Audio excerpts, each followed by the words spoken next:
오늘 아침에 우리에게 주시는 하나님 말씀은 출애굽기 32장 30절에서 35절까지 말씀입니다. 구약 성경 132페이지에 있는 말씀 30절부터 제가 봉독을 해드리겠습니다. 이튿날 모세가 백성에게 이르되 너희가 큰 죄를 범하였도다. 내가 이제 여호와께로 올라가노니 혹 너희를 위하여 속죄가 될까 하노라 하고 모세가 여호와께로 다시 나아가 여짜오되 슬프도소이다. 이 백성이 자기들을 위하여 금신을 만들어 싸우니 큰 죄를 범하였나이다. 그러나 이제 그들의 죄를 사하시옵소서. 그렇지 아니하시오면 원하건대 주께서 기록하신 책에서 내 이름을 지워버려 주옵소서. 여호와께서 모세에게 이르시되 누구든지 내게 범죄하면 내가 내 책에서 그를 지워버리리라. 이제 가서 내가 네게 말한 곳으로 백성을 인도하라. 내 사자가 네 앞서 가리라. 그러나 내가 보응할 날에는 그들의 죄를 보응하리라. 여호와께서 백성을 치시니 이는 그들이 아론이 만든 바 그 송아지를 만들었음이더라. 아멘. 벌써 두 달이 다 되어 갑니다마는 하나님께서는 지난 3월 2일 기도원 1박 기도회를 통해 우리에게 많은 은혜를 부어 주셨습니다. 어떤 분은 5년 동안 칩을 내놓아도 안 팔렸는데 그때 기도원 가서 간절히 기도하고 왔는데 바로 집이 팔렸다고 이런 간증도 들었습니다. 그 외에도 많은 분들이 기도 응답을 받았고 또 영적 회복을 이루었습니다. 참 감사한 일입니다. 그런데 우리의 감정은 오래가지 않습니다. 그걸 잊어버린 지가 오래되었습니다. 그래서 우리가 첫날 집회와 기도회를 마치면서 앞으로 우리의 신앙생활을 어떻게 할 것인지 결단하고 좀 실천할 수 있는 것을 우리가 선언하자. 그래서 여기 현수막을 만들어서 걸어 놓았습니다. 이게 그곳에서 우리가 결단하고 선언했던 내용입니다. 자, 여기 보이십니다만은 이제 오늘 복습하면서 앞에 PPT로 한 번 더 보시도록 하겠습니다. 이 5가지인데요. 이 시력이 안 좋으신 분들은 잘 안 보이실지 모르겠는데 저 뒤에 계신 분들, 연세 드신 분들도 보이십니까? 예, 앞에 분들만 대답을 하시는데 혹시 이걸 좀 키울 수 있습니까? 밑에 것만 혹시 키울 수 있으면 어르신들을 위해서 위에 건 안 해도 됩니다. 예, 요거는 이제 기술에 좀 맡겨두도록 하고 보이시는 분들만 우리가 복습할 겸 한번 제가 그 앞에 번호는 제가 읽어드리면 뒤에는 같이 하도록 하겠습니다. 첫째로 나는 온 마음 다해 하나님을 예배하겠습니다. 둘째로 잠깐만요. 둘째로 나는 주님 닮은 제자로 살겠습니다. 셋째로 나는 소그룹에 적극 동참하겠습니다. 넷째로 나는 가정과 교회에서 신앙을 물려주겠습니다. 다섯째, 나는 한 영혼을 품고 기도하며 전도하겠습니다. 아멘. 1번에서 4번에 해당되는 설교를 이전에 했었고요. 오늘 마지막 5번째 내용으로 말씀드리려고 합니다. 성경은 우리의 신앙생활에서 가장 중요한 것으로 관계를 말씀하셨습니다.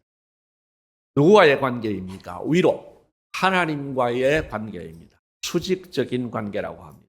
하나님과의 관계가 그 사랑하는 관계가 되는 것, 이게 최우선입니다. 그리고 동시에 옆으로 이웃과의 관계입니다. 수평적인 관계입니다. 이것이 이제 성경이 말하는 관계입니다. 하나님과 사랑의 관계, 또 이웃과 사랑의 관계입니다. 그래서 마태복음 22장에 보면 예수님께서 친히 말씀하시기를 우리는 마음을 다하고 목숨을 다하고 뜻을 다하여 하나님을 사랑해야 된다라고 말씀하십니다. 왜냐하면 하나님이 그렇게 우리를 사랑하셨기 때문입니다.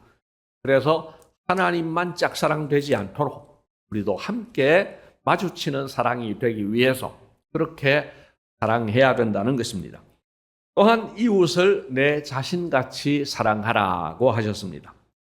자, 그렇게 우리가 예수님 말씀을 따라 진짜로 사랑하면 두 가지 결과가 나타나게 됩니다. 두 가지를 힘쓰게 됩니다. 오늘 그 두 가지를 말씀드리려고 합니다.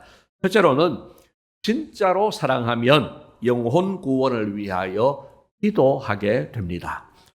사람이 누군가를 사랑하게 되면 무언가를 주고 싶어 합니다. 부모 되신 여러분들, 자녀들에게 주고 싶지요. 뭐든지 주고 싶습니다. 없어서 못 주지. 때로는 너무 과하게 주면 그 아이에게 손해가 될까 싶어서 절제하기도 하지만 부모는 뭐든지 주고 싶어 합니다. 사랑하는 연인들도 사랑이 한창 무르익을 때에는 뭐든지 주고 싶어 합니다. 맛있는 것도 사주고 싶어 하고 예쁜 옷도 사주고 싶어 하고 뭐든지 주고 싶어 하는 거예요.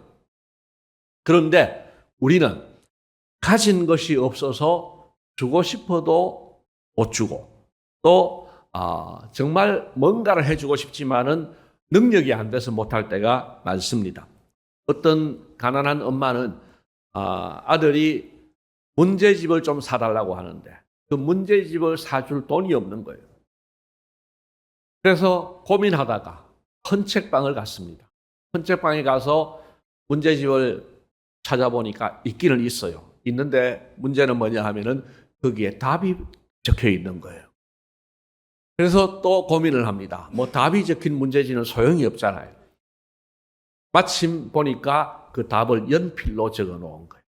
그래서 이분이 그 책을 사가지고 집에 와서 지우개로 한 페이지 한 페이지 다 지워가지고 아들에게 헌책이지만 미안하지만 이거 가지고 좀 공부하면 좋겠다. 그렇게 아들에게 주었다고 합니다. 어머니의 마음도 아프지만 그래도 참 그 아들이 반듯하게 자라서 그 지우개로 하나하나 지운 그 엄마의 정성에 감동을 해서 잘 자랐다는 이야기를 읽은 적이 있습니다. 그래도 이런 경우는 신사입니다. 학교 갈 나이가 되었는데도 말을 하지 못하고 학교 갈 나이가 되었는데도 의사 표현을 제대로 하지 못하는 이런 자녀를 둔 부모의 마음은 어떠하겠습니까? 무엇이든 해주고 싶지만은 할 수 있는 것이 없는 거예요. 할 수 있는 것이라고는 기다려주는 것이고 또 할 수 있는 것이라고는 조그만 성취를 이루어도 기뻐하고 칭찬해 주는 것이었다고 합니다. 이게 인간의 한계입니다. 그런 면에서 하나님의 자녀인 우리에게는 큰 특권이 있습니다. 그것은 사랑하는 사람을 위해서 기도하는 것입니다. 기도는 내가 할 수 없는 것을 하나님께서 해 주시도록 하는 거예요. 내가 줄 수 없는 것을 하나님께서 공급해 주시도록 부탁을 드리는 겁니다. 여러분, 말이 너무 늦은 아이가 말을 할 수 있도록 하나님께 기도하는 것이죠. 또한 본인과 부모의 마음에, 그 아이 본인과 부모의 마음에 평안을 주시도록 하나님께 부탁을 드리는 거죠. 그러면 여러분, 하나님은 사람이 할 수 없는 것을 하시고 사람이 할 수 없는 것을 줄 수 없는 것을 하나님께서는 주실 수 있습니다. 물론 하나님께서 내 소원대로 허락을 안 하실 때도 있고 하실 때도 있습니다. 허락하시면은 다행이고 허락을 안 하시는 경우도 하나님께서는 반드시 대체할 만한 은혜를 주십니다. 여러분, 기도를 해보신 분들은 알아요. 내가 꼭 원하는 대로 안 주었지만은 다른 길을 주셔서 그 길이 더 잘 되는 케이스가 많이 있습니다. 또한 내가 원하시는 것은 안 주시지만 내 고통을 거두어 가시지 않지만 그 고통을 감당할 수 있는 힘을 주셔서 능히 감당하게 하시는 은혜를 주십니다. 여러분, 기도하면 하나님은 반드시 좋은 것 주십니다. 그래서 성도는 누군가를 사랑한다면 그 사람을 위해서 기도하게 되는 겁니다. 자, 오늘 본문은 특별한 상황에서 모세가 특별한 기도를 드린 케이스입니다. 하나님께서 이스라엘 백성들을 너무 사랑하셔서 큰 선물을 하나 준비하셨습니다. 그것은 그들이 앞으로 나라를 만들고 그 나라에서 잘 살도록 하기 위해서 일종의 매뉴얼을 준비하신 거예요. 기계로 말하면 사용 설명서가 되겠고 또 나라로 말하면 잘 정비된 법이나 시스템이 되겠습니다. 자, 그걸 준비를 하셔가지고 하나님께서 대표로 모세를 부르셨습니다.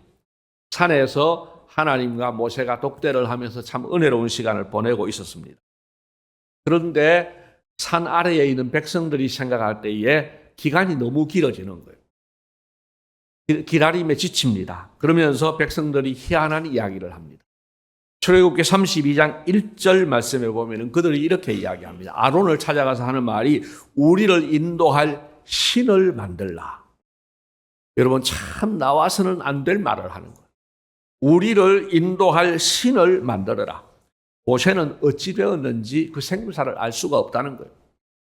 그러니까 아론도 희한한 반응을 합니다. 너희들 금을 다 가져오너라. 금 모으기를 합니다. 그래야 어떻게 합니까? 4절 말씀을 보십시오. 4절 말씀은 같이 한번 읽도록 하겠습니다. 아론이 그들의 손에서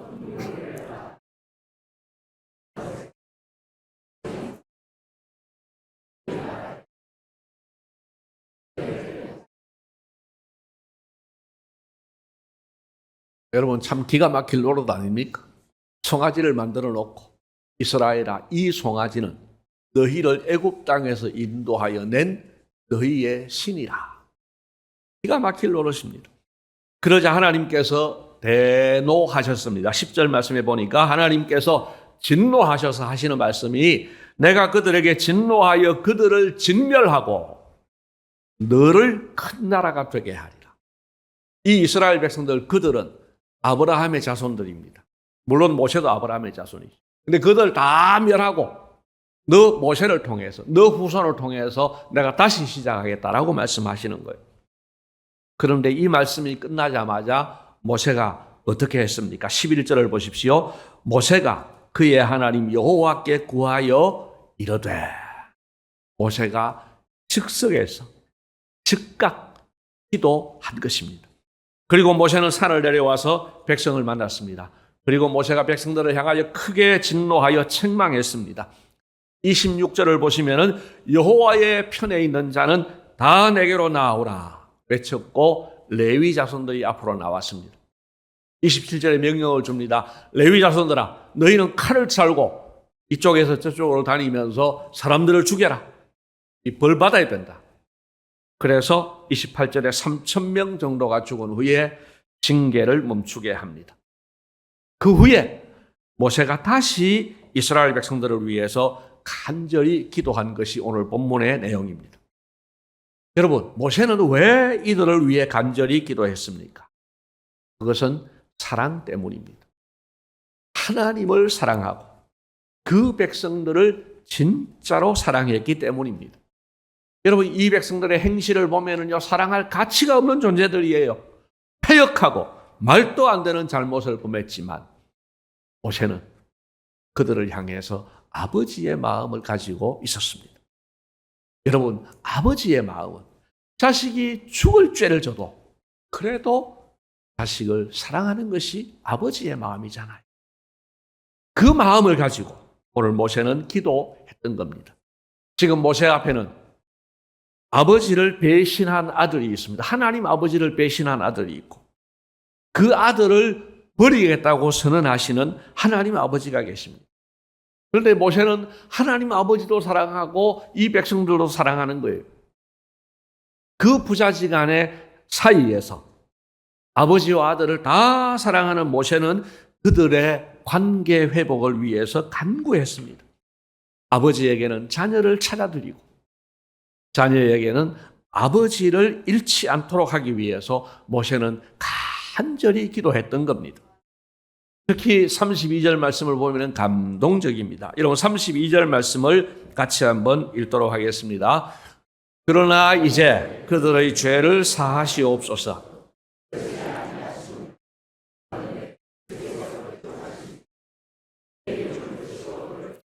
아멘. 주께서 기록하신 책에서 내 이름을 지워버리는 게 얼마나 무서운지를 모세는 아는 사람입니다. 내가 지옥을 가더라도 이 이야기입니다. 모세도 알고 이 일의 심각성을 하나님도 아십니다. 그 정도로 간절히 기도한 것입니다. 여러분, 우리도 이런 마음으로 영혼 구원을 위해서 기도해야 된다 하는 것입니다. 여러분, 집 나간 아들을 애타게 기다리시는 하나님 아버지를 사랑한다면 그 하나님 아버지가 자녀를 찾을 수 있도록 우리는 기도해야 되지 않겠습니까? 또한 집 나간 아들이 얼마나 불쌍한지를 안다면 그들이 아버지 품으로 돌아오도록 기도해야 되는 것입니다. 여러분, 교회 밖에 있는 하나님의 자녀들, 집 나간 자녀들, 아직 집을 찾지 못한 자녀들, 그들을 정말 심각한 가운데 있습니다. 자녀를 잃어버린 아버지도 심각하고 아버지 품을 찾지 못한 그 집 나간 자녀도 심각합니다. 그래서 우리 모두는 이 하나님 사랑, 이웃 사랑의 마음으로 영혼을 위해서 간절히 기도해야 되는 겁니다. 오늘 이후로 우리 모두가 정말 내가 사랑하는 영혼들을 위하여서 간절히 기도할 수 있기를 주님의 이름으로 축복합니다. 두 번째로는 진짜로 사랑하면 영혼 구원을 위해 전도하게 됩니다. 우리는 아무래도 이 땅의 삶에 대해 더 많은 관심을 가지는 것 같습니다. 왜냐하면 당장 눈에 보이는 것이 현실이기 때문에 그럴 수 있습니다. 대학을 졸업한 지 몇 년이 지나도 취업을 하지 못하는 자녀를 보면 그 자녀를 위해서 취업 기도를 하게 됩니다. 어떻게든 자리를 연결해 주려고 노력도 하게 됩니다. 또 결혼 적령기가 지났는데도 결혼이 안 되는 자녀를 보면 본인은 나 결혼 안 할래요 하더라도 부모는 어떻게든 결혼을 하면 좋겠다는 마음을 가지고 기도하게 되죠. 또 특별히 부모님의 건강이 많이 나빠지거나 혹은 배우자나 자녀가 중병에 걸리면 그 가정에서는 건강 기도가 1순위가 되는 거죠. 그러나 우리는 이 지점에서 생각해 봐야 합니다. 정말 중요한 것은 무엇일까? 여러분, 방금 말씀드린 건 너무너무 중요하지만 영혼 구원은 그것들보다 더 중요하다는 사실을 알아야 됩니다. 여러분, 영혼 구원은 취업이나 결혼보다도 중요하고 심지어는 건강보다 생명보다 더 중요합니다. 왜냐하면 영혼 구원은 이 땅에서의 행복을 보장할 뿐 아니라 죽음 이후에도 영생을 보장하기 때문입니다. 여러분, 직설적으로 말해 봅시다. 좋은 직장 다니고 결혼도 잘하고 건강하게 장수하다가 100살 가까이 돼 죽었습니다. 그런데 지옥 갔습니다. 지옥 가서 1시간도 안 돼서 그동안에 100년 동안의 그 성공이 아무 소용이 없어지잖아요. 그러나 반대로 직장도 시원찮고 결혼도 못하고 건강이 좋지 못하고 그래서 일찍 죽는다 하더라도 이 땅에 사는 동안 그 마음이 하나님으로 가득 찬 하나님 나라이면 그래서 행복했고 죽어서는 천국 갔다면 여러분, 그러면 진짜 성공 아니겠습니까? 우리에게 적어도 이 확신이 있지 않습니까? 여러분, 천국 가는 것이 제일 큰 복입니다. 우리에게 이 확신이 있다면 그러면 우리는 가족과 친지, 이웃을 사랑하는 마음으로 전도해야 되는 것이죠. 동시에 하나님께는 집 나간 자녀를 찾아드리는 일이기 때문에 우리는 하나님을 사랑하는 마음으로도 전도해야 되는 것입니다. 여러분, 전도라고 할 때 우리는 한 가지만 생각하기 쉽습니다. 교회 밖에 계신 분들을 교회로 모셔오는 것만 전도라고 생각하기 쉬운데 꼭 그렇지만은 않습니다. 첫 번째 전도는 방금 말씀드린 대로 교회 밖에 있는 영혼을 교회 안으로 모시는 겁니다. 우리가 그 일을 열심히 해야 되는 것도 맞습니다. 특히 가족이나 친구의 경우 진짜로 사랑한다면 힘써 전도해야 됩니다. 금년에도 11월에 VIP 초청주일이 있습니다. 그 초청주일은 우리가 가족이나 친구들을 교회로 인도할 수 있는 좋은 계기가 됩니다. 물론 대부분이 당일 하루 참석으로 끝나는 면이 있지만 그래도 적은 숫자이긴 해도 이 자리에도 그것을 계기로 예수 믿으신 분들이 있습니다. 여러분, 분명히 하나의 계기가 될 수 있습니다. 그래서 우리는 VIP 초청주의를 비롯해서 어떤 경로를 통해서든지 교회 밖에 계신 분들을 교회로 모셔오는 1차적인 전도에 힘써야 할 줄로 믿습니다. 자, 두 번째 중요한 게 있어요. 교회에 오신 분들이 잘 정착할 수 있도록 돕는 것입니다. 여러분, 정확한 퍼센트는 말할 수 없겠지만 한 사람이 한 사람에게 전도를 하고 또 여러 사람에게 전도를 해서 그 사람이 예배에 한번 참석하는 것이 퍼센트가 어떻게 될 것 같습니까? 예를 들면은 100명에게 교회 가자고 한 번씩 이야기했는데 한 사람이 와서 예배를 드리면 1%가 되겠죠. 한 사람에게 100번을 교회를 가자고 했는데 한 번 교회 오면은 1%가 되겠죠. 여러분, 제가 볼 때에는 교회 와서 예배 드릴 가능성이 1%밖에 안 되는 것 같아요. 100번 전도해서 한 명 올까 말까. 이게 교회 온 사람들의 퍼센트라고 한다면 정말 어렵게 오신 분들이잖아요. 우리는 그분들을 정말 따뜻한 마음으로 환대해야 된다는 것입니다. 여러분, 내가 베푼 친절과 환대로 그 한 사람이 교회에 다시 오실 수 있습니다. 반대로 내가 했던 불친절이 그분을 다시는 안 오게 할 수도 있습니다. 심각한 문제입니다. 여러분, 그래서 우리는 정말 정신 바짝 차리고 교회 안에서 만나는 분들을 환대하시기를 바랍니다. 아멘. 어떤 사람을 만나든지 좀 웃어주시고 성난 사람처럼 하지 마시고, 교회 밖에서도 엘리베이터를 타도 인사를 하는데 교회 안에서 타셨을 때 좀 인사하시고 어쩌든지 여러분, 우리가 좀 밝게 환대하십시다. 좀 밝은 교회가 되셔야지.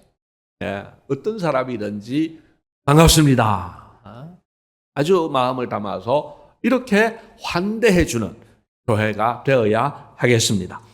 마지막으로 또 하나의 중요한 영혼 사랑이 있습니다. 그것은 교회에 이미 출석하고 계신 분들이 교회를 떠나는 일이 없도록 노력하는 것입니다.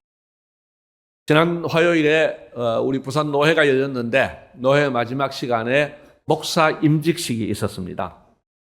이번에 3명의 목사가 임직을 받았는데요. 그 목사 임직식 때 설교를 하신 목사님이 자기가 예수 믿은 계기를 좀 간증을 했습니다.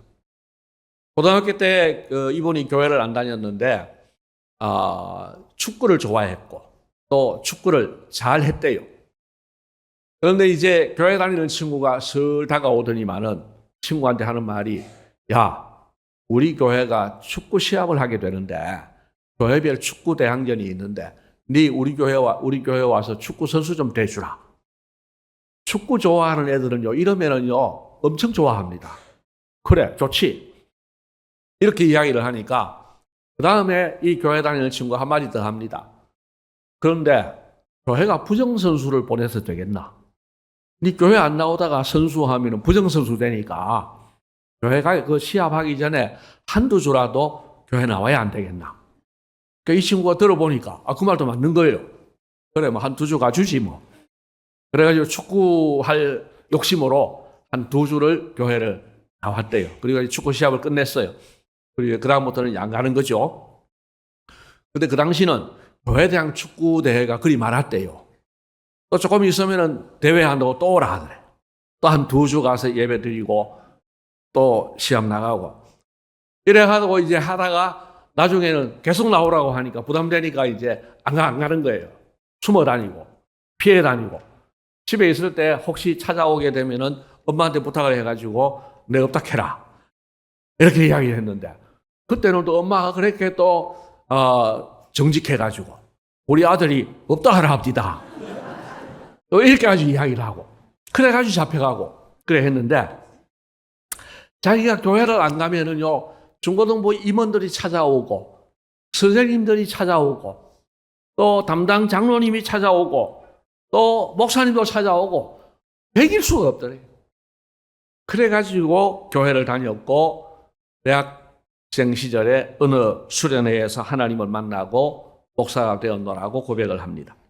그러면서 이분이 이제 은퇴를 2년 앞두고 있는데요. 그 목사님이 이런 고백을 해요. 당신께서 예수를 믿게 된 것은 그렇게 한 영혼을 사랑해서 끊임없이 찾아오신 분들 덕분이었다고. 그렇게 간증하는 이야기를 들었습니다. 여러분, 오늘 우리 교회에 이런 영혼 사랑이 있기를 소원합니다. 학생 한 명이라도, 어린이 한 명이라도 그 영혼을 사랑해서 끊임없이 노력하는 교회가 되어야 하겠습니다. 교역자는 물론이고 그 교육기관에서는 교사들이, 또 전도회에서는 기관 임원들이, 또 셀에서 셀원들이, 또 직분으로 장로님들, 집사님들, 권사님들이 우리 교회 나오다가 안 나오는 분들에 대해서 끊임없이 찾아가 끊임없이 사랑을 쏟고 그렇게 영혼을 사랑할 때 그럼 하나님께서 우리 공동체를 기뻐하실 줄로 믿습니다. 그 영혼을 진짜 사랑하기 때문이기도 하고 또 그 영혼의 아버지이신 하나님을 진짜 사랑하기 때문에 우리는 그렇게 영혼을 사랑하는 마음으로 이 세 가지 종류의 전도를 해야 되겠다 하는 것입니다. 주님께서 사랑하시는 성도 여러분, 여러분 하나님을 진짜로 사랑하시죠? 가족을 진짜 사랑하시죠? 또 진짜 사랑하는 친구들도 있으시죠? 여러분 우리가 하나님을 진짜로 사랑한다면 그리고 가족과 친지, 이웃을 진짜로 사랑한다면 우리는 그 영혼 구원을 위해서 기도해야 될 줄로 믿습니다. 또한 영혼 구원을 위해 전도해야 됩니다. 첫째는 교회 밖에 계신 분들을 교회로 모셔오기 위해서, 또 교회에 오신 분들을 사랑과 친절로 환대하고, 또 교회 다니다가 안 나오려고 하는 분들, 이런 분들을 교회 떠나지 못하도록 그렇게 노력하는 이 세 종류의 좀 더 넓은 의미에서의 전도에 힘쓰는 우리 모두가 되시기를 주님의 이름으로 축복합니다. 고맙습니다, 주님. 우리 영혼을 사랑해 주셔서 우리를 하나님 자녀 되게 해 주셔서 감사합니다. 주님, 그러나 하나님의 자녀이지만 본인이 하나님의 자녀인 줄도 모르고 교회 밖에서 방황하는 사람들이 많이 있습니다. 하나님, 우리가 그들을 향한 하나님의 사랑을 이해하게 하시고 또 그 영혼들을 사랑하는 마음으로 기도하게 하시며 전도하게 하여 주시옵소서.